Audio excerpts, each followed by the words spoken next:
I do want to address a few things in my closing. The first is, some folks said, why is this bill necessary? We have a single rule for the entire state passed in 1935 that tells every single city and county what they have to do, including every single business. It provides zero room for flexibility. It gets in the way of a sector that, frankly, has been strained incredibly during the pandemic. They were the first to close and the last to open. And all of us are concerned about the economic situation in our state right now. In downtown San Francisco, we are struggling to bring back conventions. We are struggling to open up our storefronts. And it is our hotels, it is our business sector, our business community that is begging for us to have this flexibility at the local level.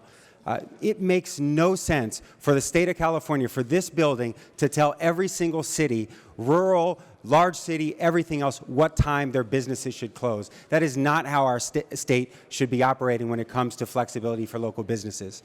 And I hear what folks are saying about the safety concerns. But what we know right now is that people drive drunk at all hours of the day and night. They drive drunk regardless of whether they drink at home or they drink out. It is a problem that we have generally.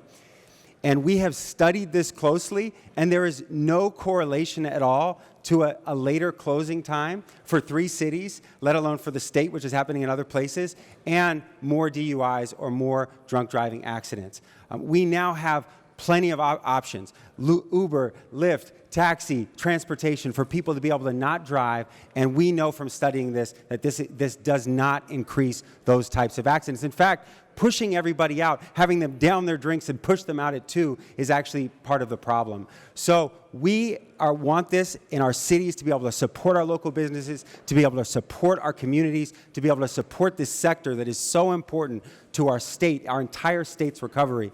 And so we should be able to give this flexibility. I also want to say this is a 3-year pilot.